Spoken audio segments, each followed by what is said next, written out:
Hey, it's Wes again coming back with our next episode. And I want to talk about realistic expectations as a free to play player. And it's one of those situations where, am I above average in my own estimation? Yes and no. I'm rusty. Back when I played this game a lot and whenever I kept in tune with all the changes and the various cards, their strengths, their combos, how they interacted, whenever I did all that, I really feel that I was not necessarily an average player, but slightly above. And a lot of that came from the simple truth is I had the time to dedicate to actually know those things. Truth is, I don't have that much time these days, but what I do know is that I still have the basics and the concepts. So I would say I'm at least an average player. And I was talking earlier about this whole idea of that it's fairly easy to climb, it's just hard to stay there. And the reason being is because you take one step forward, you take two steps, or you take two steps forward for every one step back. And if you've ever played Magic Arena, basically the way to explain it is that every tier, and there's four for each one, four tiers for each level. So you've got your bronze, silver, gold, plat, diamond, and mythic. There's a bronze 4, bronze 3, bronze 2, bronze 1, and that goes all the way up until you get in the diamond. And once you're in the mythic, it's done a little bit differently.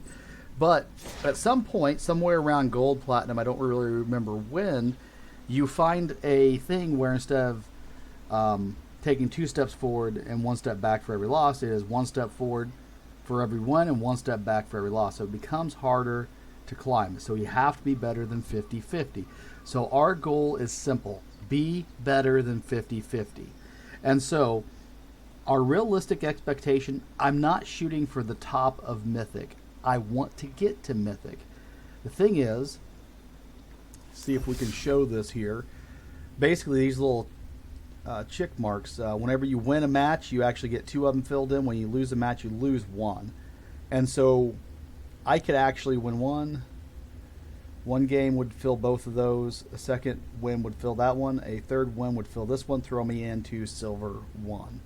Over here on the limited rank, which is basically your drafts, I'm already sitting at a bronze tier 3. I've done one draft this season. I didn't do so hot. To be honest, I jumped into it because I wanted to. Realize that background music's probably a little annoying. That might be ambiance. There we go. Cool. So, here's the thing. Realistic expectations. You've got to realize that the season runs monthly. So, here I am. I'm playing in April. And I was really getting interested in this because of Strixhaven. That's kind of what's kind of gone south, of course. So, what I'm looking at is I want to do as well as I can at the end of this because at the end of the month, the rankings reset, but you don't start as low as you were the previous month. So if I can get into, say, gold, instead of starting all the way back down in bronze, depending on how far into gold I am, I may have a chance of starting in silver if I remember right. And that information's all out there. I don't remember it all exactly off the top of my head, but basically the higher up that you ranked, you don't have to start as low. So that all being said, what is a free-to-play ceiling in this challenge that we're going through? I think the ceiling is Mythic. And I believe so because if you can get better than 50-50, you can get to Mythic. So as a free-to-play player, that should be the goal. Will you get in the top 1,200? The 1,200 top are important because that can actually qualify for you to get into pro play. And I'd love to get into pro play, but I don't think that I am really that qualified for that. The thing is that if you don't shoot for it, you'll never get there. So if I shoot for that, and if I get into Mythic, I'm happy. So, what have I ran into so far? I want to talk a little bit about my decks real quick. I've got a handful of decks that I had picked up. This is the main one I was running with for quite some time, and I actually got into higher silver with it, and then I hit a nasty lose streak. This is what happened. These spells right here, Spellgorger Weird and Pyroceratops. Yeah. Those two there are basically the only creatures in this whole deck. And that's not necessarily uncommon in a red deck, but you got to realize that a lot of the damage I'm doing isn't necessarily, like for instance, Bombard, 4 damage target creature. I can't hit a player with that. Goblin Gathering just throws characters into play. So what I started running into a problem with was control decks, specifically the blue-white control deck. It shut me down, put me on a huge losing streak. I'm all the way back down into I want to say, I don't remember exactly where I'm at, but mid silver, yeah, silver tier 2. I was significantly higher there for a bit. I was in high, almost breaking into gold, running this deck. It's a simple deck. I've got Shock, I've got Fire Prophecy, Forbidden Friendship, Run Amok, Bombard, Goblin Gathering, Spell Gorger Weird, Pyroceratops, pretty much the only creatures here. Double Vision, which is a great enchantment. Chandra, I've got 2 of her, and I've got 24 mountains. Here was the weakness of this deck. I couldn't draw enough cards to keep up with the control.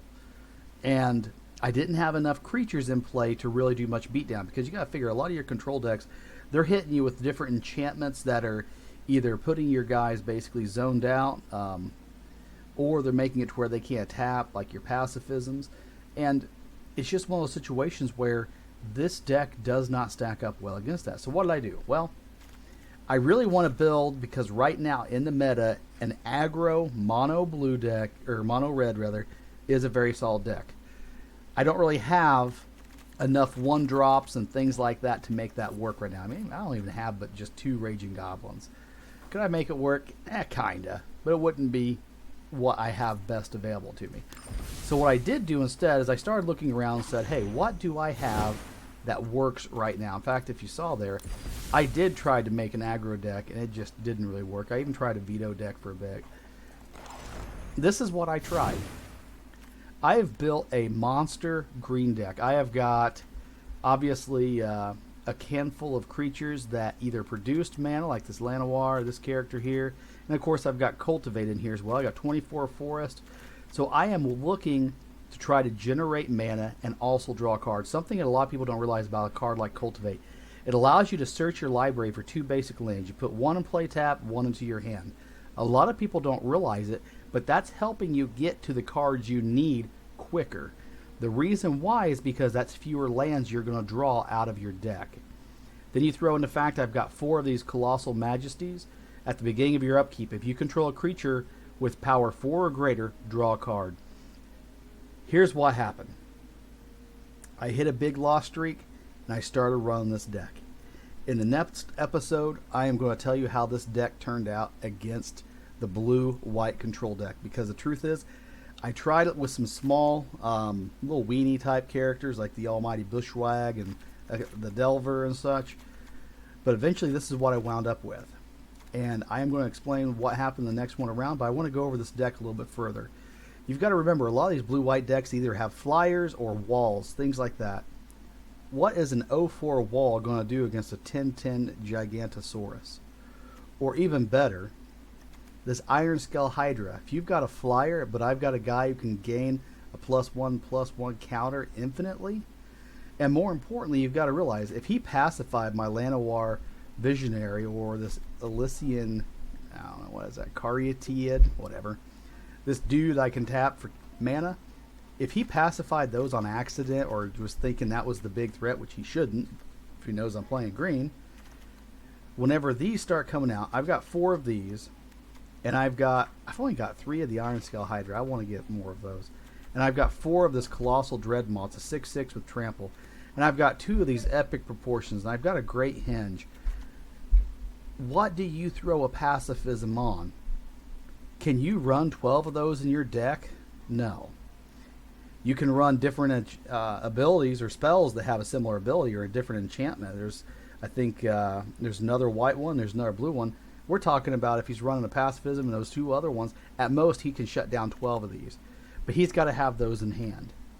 And what's the likelihood of having 12 of those? Well, meanwhile, I've got something like the Great Henge that gives my guys +1/+1 when they come into play.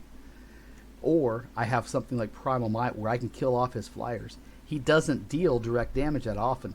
Even if my guys are pacified, I can still use something like Primal Might to get damage onto his characters to kill off his threats. And I can keep chipping away with my small guys. And so this deck, that's the theory behind it. We're going to get into next episode talking a little bit about that. And I appreciate you tuning in.